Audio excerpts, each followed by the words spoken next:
وہ شامل درود ہیں، وہ داخل درود ہیں، وہ منزل درود ہیں، وہ قابل درود ہیں، وہ حاصل درود ہیں، وہ حاصل درود ہیں، وہ حامل درود ہیں کہ مرکز قصہ ہے فاطمہ، کرم کی انتہا ہے فاطمہ، کرم کی انتہا ہے فاطمہ۔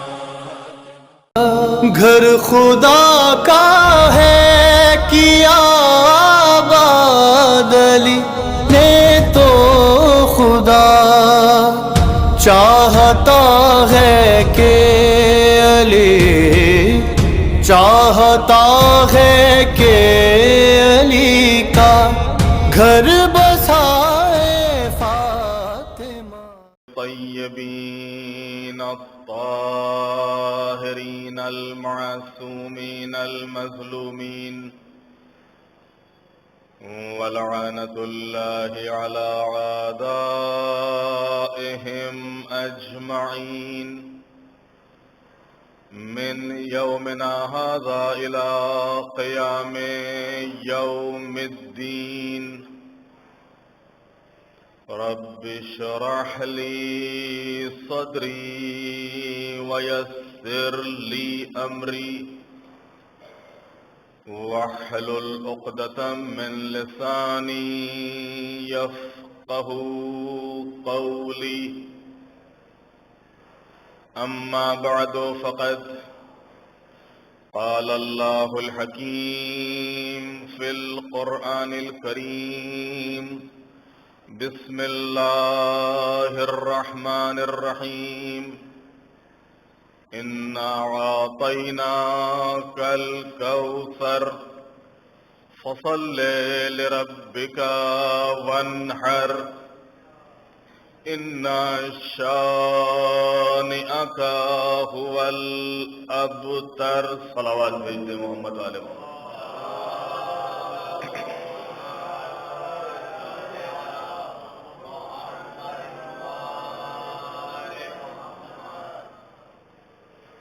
قرآن مجید کا سب سے چھوٹا سورہ سورہ کوثر، صرف 3 آیتوں کا سورہ ہے،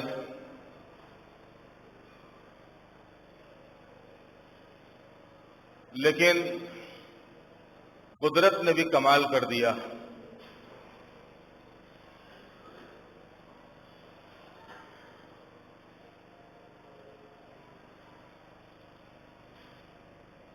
عرب میں ان بڑے بڑے شعراء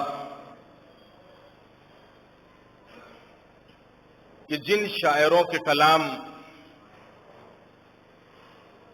اپنی آپ مثال ہوا کرتے تھے، اور پورے عرب میں ان شعراء کا کوئی جواب نہیں تھا، اور نہ ہی ان شعراء کا کوئی جواب تھا اور نہ ان کے اشعار کا کوئی جواب ہوتا تھا۔ اور یہ اشعار ہر سال ایک محفل میں، ایک مشاعرے میں پڑھے جاتے تھے، اور پھر اسی محفل اور اسی مشاعرے میں یہ سارے کلام سلیکٹ ہوتے تھے۔ جتنے بھی عرب کے شعراء تھے اس وقت کے بڑے بڑے، یہ سب بلائے جاتے تھے، سب کو دعوت دی جاتی تھی۔ سارے شعراء اپنا اپنا کلام پیش کرتے تھے، اور جن شعراء کا کلام سلیکٹ ہوتا تھا، منتخب ہوتا تھا، اسے خانہ کعبہ کی دیوار پہ لگا دیا جاتا تھا، اور یہ پورا سال یہ کلام لگے رہتے تھے۔ اور یہ اس بات کا اعلان ہوتا تھا کہ اس سال کی جو ہٹ شاعری ہے وہ یہ ہے، اور اس شاعری اور ان اشعار کا کوئی جواب نہیں ہے۔ یہ عربوں کا ہر سال کا دستور اور ہر سال کا طریقہ تھا۔ جب سورہ کوثر نازل ہوا تو اللہ نے اس 3 آیتوں والے سورے کو خانہ کعبہ کی دیوار پر لگا دینے کا حکم دیا۔ میرے حبیب، ان 3 آیتوں کو خانہ کعبہ کی دیوار پہ لگا دیجئے، اور پیغمبر ختمی مرتبت نے یہ چھوٹا سا سورہ ان اشعار اور ان قصیدوں کے اوپر کہ جو 7 قصیدے خانہ کعبہ کی دیوار پہ لگے ہوئے تھے، بڑے بڑے قصیدے، یہ قصیدے آج تک کتابوں میں موجود ہیں، جن کو سبع معلقہ کہا جاتا ہے۔ حوزے کی کتابوں میں اور حوزے کے درس میں اور حوزے کے سلیبس میں شامل ہے، اور یہ ادب، عربک لٹریچر کے طور پہ آج بھی اپنا مقام رکھتے ہیں۔ سبع معلقہ، وہ 7 قصیدے جو خانہ کعبہ کی دیوار پر لٹکائے گئے تھے، عربک لٹریچر میں ان کا آج بھی کوئی جواب نہیں ہے۔ تو پیغمبر کو حکم ہوتا ہے کہ آپ ان 7 قصیدوں کے اوپر اس سورے کو لگا دیجئے، اور پیغمبر ختمی مرتبت نے اس چھوٹے سے سورے کو ان 7 قصیدوں کے اوپر لگا دیا۔ بسم اللہ الرحمن الرحیم، انا اعطیناک الکوثر فصل لربک وانحر ان شانئک هو الابتر۔ نہ تو یہ نظم لگتا ہے نہ یہ نثر لگتا ہے، اس کو کہیں کیا؟ آیتیں دیکھو تو نظم ایسی لگتی ہیں۔ بسم اللہ الرحمن الرحیم، انا اعطیناک الکوثر فصل لربک وانحر ان شانئک هو الابتر، لگتا ہے کہ تینوں آیتیں ایک ایک مصرع ہے۔ ویسے پڑھو تو شاعری لگتی نہیں، یہ تو نثر لگتی ہے۔ جس وقت ان عرب کے بڑے بڑے شعراء نے کہ جن کے کلام خانہ کعبہ کی دیوار پر لگے ہوئے تھے، جن کے کلام اس سال منتخب ہوئے تھے، سلیکٹ ہوئے تھے، ان سارے شعراء کی نظر اس چھوٹے سے سورے میں پڑی ہے، تو تفسیروں نے لکھا، تاریخ میں موجود ہے کہ سارے شعراء اور عرب کے بڑے بڑے ادیب اور ساہتکار یہ آ کے کبھی سورے کو دیکھتے تھے، کبھی اشعار کو دیکھتے تھے، کبھی قصیدوں کو پڑھتے تھے، کبھی سورے کو پڑھتے تھے، اور سب کی زبان کے اوپر بس ایک ہی جملہ تھا، ما ھذا کلام البشر، یہ بشر کا کلام ہی نہیں ہے۔ ایک صلوات بھیج دے محمد والے محمد۔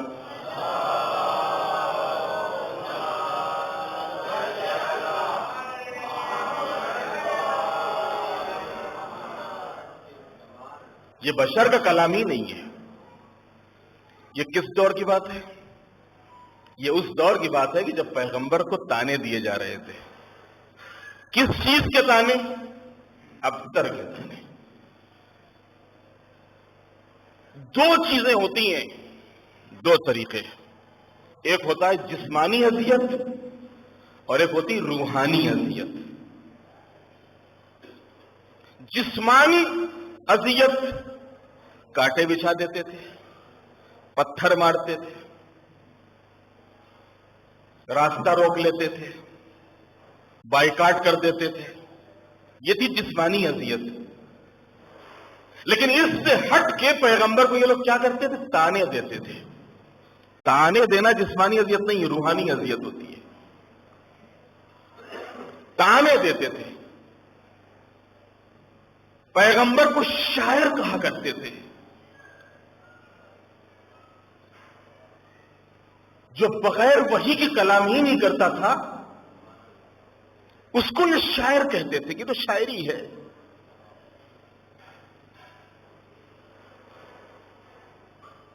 جو معجز نما پیغمبر، اس کے معجزے کو یہ جادو کہتے تھے.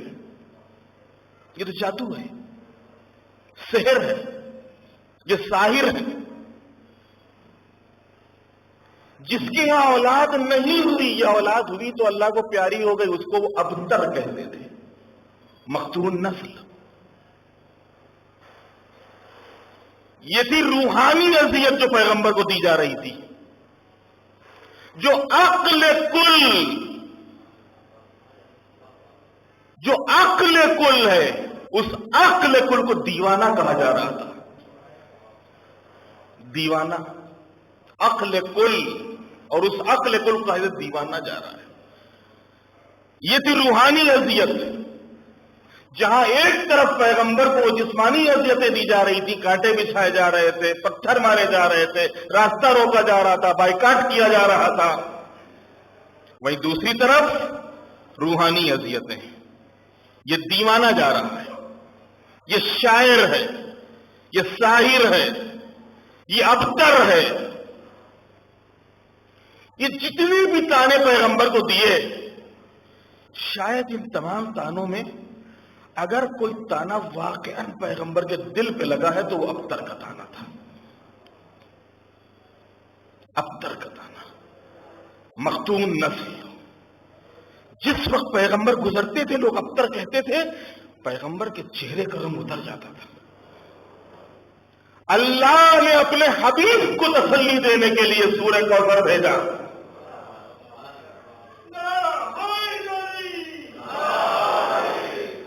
اِنَّا أَعْطَيْنَاكَ الْكَوْثَرَ. پیغمبر ذرا بھی ملول مت ہوئیے گا، ذرا بھی دل چھوٹا مت کیجئے گا. ہم نے آپ کو کوثر عطا کیا ہے، ہم نے آپ کو کثرت نسل دی ہے. اِنَّا أَعْطَيْنَاكَ الْكَوْثَرَ فَصَلِّ لِرَبِّكَ وَانْحَرْ. آپ ان کی طرف توجہ نہ دیجئے، آپ نماز پڑھیے اور قربانی دیجئے. اِنَّ شَانِئَكَ هُوَ الْأَبْتَرُ. یقیناً آپ کا دشمن ہی مقتول نسل ہے، دشمن ہی ابتر ہے. یہ کس وقت کی بات ہے؟ ابھی پیغمبر نے تبلیغ شروع کی ہے، ابھی جناب فاطمہ آنے والی ہیں، ابھی جناب فاطمہ آنے والی ہیں، اور جناب فاطمہ کے آنے سے پہلے قدرت اپنے حبیب کو یہ خوشخبری دے رہی ہے. یہ کون سا زمانہ اور کیسے حالات تھے کہ جس زمانے میں جناب فاطمہ نے اس دنیا میں قدم رکھا ہے؟ کیونکہ ولادت کی محفل ہے، لہذا خود بی بی کی سیرت کے کچھ گوشے آپ کی خدمت میں پیش کرنا چاہتا ہوں.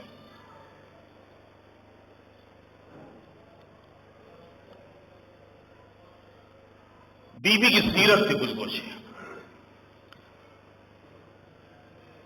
جناب فاطمہ کو جو پیغمبر نے القاب دیے ہیں، ان القاب میں سے ایک لقب ہے ام ابیہا.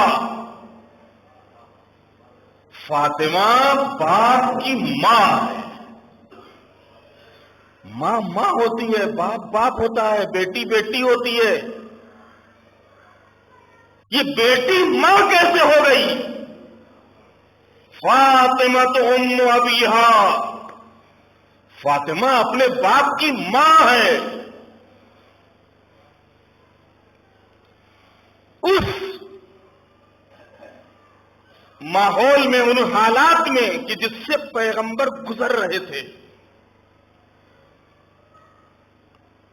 پیغمبر جب بہت چھوٹے تھے تو آپ کی ماں دنیا سے رخصت ہو چکی تھی، جناب آمنہ.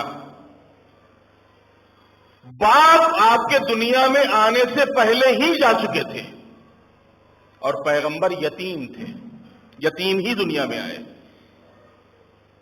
دنیا میں پیغمبر کے آنے سے پہلے ہی جناب عبداللہ رحلت کر چکے تھے، 3 سال کے پیغمبر تھے کہ جناب آمنہ رخصت ہو گئی. ایک جناب عبد المطلب اور دوسرے جناب ابو طالب اور فاطمہ بنت اسد. یہ وہ تھی یا ان کی آغوش وہ آغوش تھی کہ جس آغوش میں یہ پیغمبر پروان چڑھ رہے تھے. پیغمبر پروان چڑھ رہے تھے. اب وہ پیغمبر کی جس نے آنکھ کھولی تو آنکھ کھولتے ہی یتیمی دیکھی. ابھی 3 سال کے تھے کہ ماں دنیا سے رخصت ہو گئی. وہ جو ماں کی ممتا ہوتی ہے, وہ جو ماں کی محبت ہوتی ہے, وہ جو ماں کا پیار ہوتا ہے, وہ جو ماں کا لگاؤ ہوتا ہے, وہ جو ماں کی شفقت ہوتی ہے جسے الفاظ میں بیان نہیں کیا جا سکتا. پیغمبر کو خود بچپن میں وہ شفقت نہ مل سکی. اگرچہ جناب فاطمہ بنت اسد کے لیے تاریخ نے لکھا ہے کہ بہت مہربان تھی پیغمبر کے اوپر. جناب عبد المطلب بہت مہربان تھے پیغمبر کے اوپر. جناب ابو طالب بہت مہربان تھے اپنے اس بھتیجے کے اوپر. لیکن ماں تو ماں ہی ہوتی ہے. ماں تو ماں ہی ہوتی ہے. پیغمبر کو مبعوث ہوئے 5 سال گزر گئے, یعنی 45 سال کے ہیں پیغمبر. 40 سال کے سن میں آپ کو رسالت سے سرفراز کیا گیا, پہلی وحی آئی. 3 سال تک پیغمبر نے خاندان والوں کو, گھر والوں کو خاموشی کے ساتھ اللہ کی طرف دعوت دی. 2 سال ہوئے ہیں کہ مکے کی گلیوں میں پیغمبر گھوم گھوم کر لوگوں کو اللہ کی طرف بلا رہے ہیں اور دعوت دے رہے ہیں, اور اسی کی راہ میں کانٹوں پہ چل رہے ہیں اور پتھر کھا رہے ہیں اور گالیاں سن رہے ہیں اور تہمتوں اور الزامات کو برداشت کر رہے ہیں. اس سلسلے میں اور اس 2 سال کے اندر ان کفار و مشرکین نے جتنی امکانی قوتیں ہو سکتی تھی پیغمبر کا راستہ روکنے کے لیے ساری قوتیں لگا دی تھی, لیکن وہ پیغمبر کا راستہ روک نہیں پائے. پیغمبر کے قدموں کو پیچھے ہٹا نہیں پائے. پیغمبر استقامت کا مجسمہ بنے ہوئے, زبان کے اوپر ایک ہی نعرہ قولوا لا الہ الا اللہ تفلحوا, کہو اللہ ایک ہے کامیاب ہو جاؤ گے. بڑھتے چلے جا رہے ہیں. کانٹے ہیں تو کیا, پتھر ہے تو کیا, گالیاں ہیں تو کیا, تہمتیں ہیں تو کیا,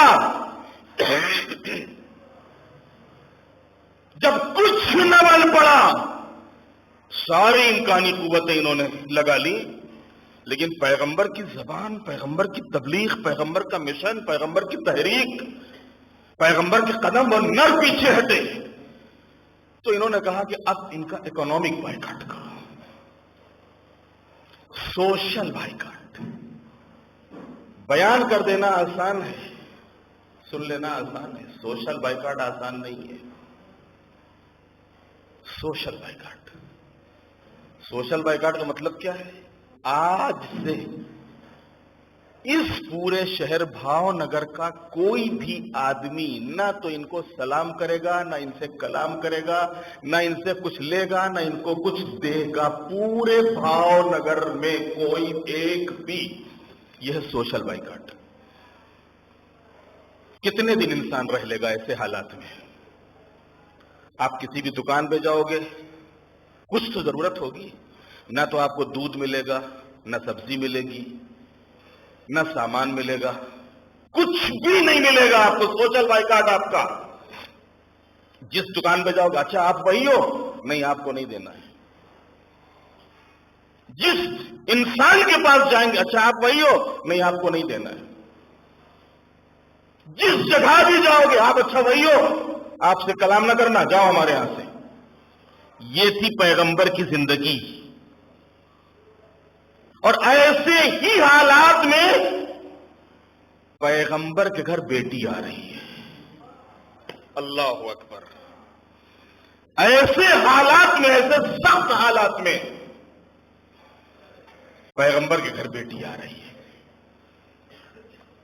میں نے عرض کیا کہ پیغمبر نے فاطمہ کو لقب دیا تھا ام ابیہا. فاطمہ اپنے باپ کی ماں ہے. اب جب ایسے حالات میں فاطمہ آئی ہیں تو فاطمہ کچھ ابھی چلنے پھرنے کے قابل ہوئی ہیں کہ آپ کا سوشل بائیکاٹ، اکنامک بائیکاٹ. پیغمبر تبلیغ کر کے آ رہے ہیں، پیروں میں کانٹوں کے نشان ہیں، جسم کے اوپر پتھروں کے زخم ہیں، چہرے اور جسم کے اوپر مکے کی گرد و غبار پڑی ہوئی ہے. تھکے پیغمبر، اور اس طریقے سے خستہ اور تھکے پیغمبر گھر میں آتے تھے.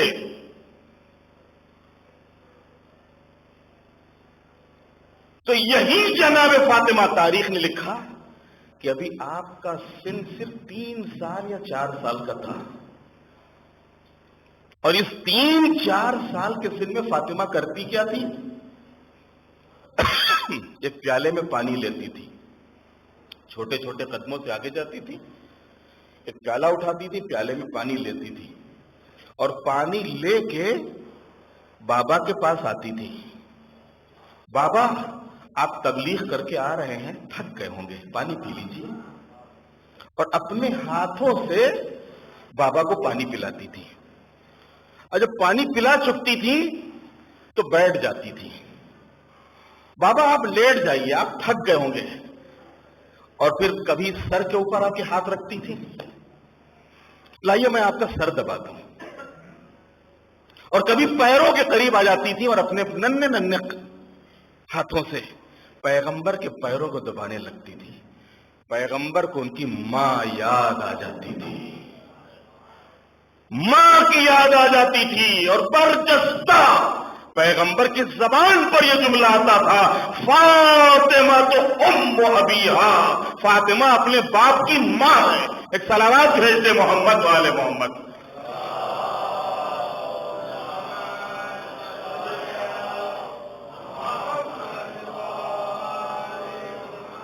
آپ حضرات صلوات پڑھتے پڑھتے تھوڑا تھوڑا آگے آ جائیے.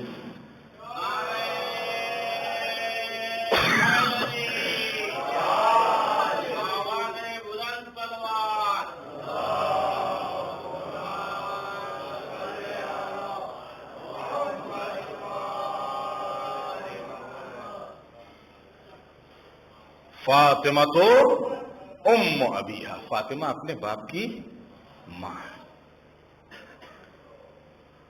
یہ حصار ٹوٹا، یہ پابندی ختم ہوئی.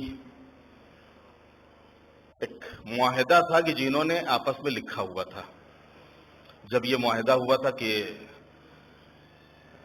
ان کے اوپر بینڈ لگایا جائے، اور یہ سارے جتنے قبیلے تھے عرب کے، ان سب نے مل کے یہ معاہدہ کیا تھا کہ ان کا سوشل بائیکاٹ کر دیا جائے. اب درمیان درمیان کچھ باتیں بھی آتی رہتی تھی. پیغمبر سے کہہ دو کہ ذرا مصالحت کر لیں. جناب ابو طالب کے ذریعے سے کبھی پیغام بھیجتے تھے، کبھی کسی کے ذریعے سے پیغام بھیجتے تھے کہ ان سے کہیے کہ تبلیغ چھوڑ دیں اور ہمارے ساتھ آ جائیں. تبلیغ چھوڑ دیں اور ہم کو ان سے کچھ حرج نہیں ہے. تبلیغ چھوڑ دیں، لہذا ہمیں ان سے کوئی واسطہ نہیں، کچھ لینا دینا نہیں ہے. پیغمبر نے خبر دی ان کو. پیغمبر نے فرمایا چچا جا کے ان سے کہہ دیجئے کہ وہ جو انہوں نے معاہدہ کیا تھا اور وہ سب لکھا تھا، وہ سارے کاغذ دیمک چاٹ چکی، دیمک کھا گئی اس کو. اب جناب ابو طالب گئے، کہا تم لوگوں نے بھائی کیا طے کیا تھا یہ آپس میں مل کے؟ کہا ہم لوگوں کا سب کا معاہدہ ہوا ہے، سب نے دستخط کیے ہیں کہ جتنے بھی قبیلے ہیں، جتنے بھی خاندان ہیں، سب پیغمبر کا بائیکاٹ کریں گے اور کوئی ان سے لین دین بات چیت کچھ نہیں کرے گا.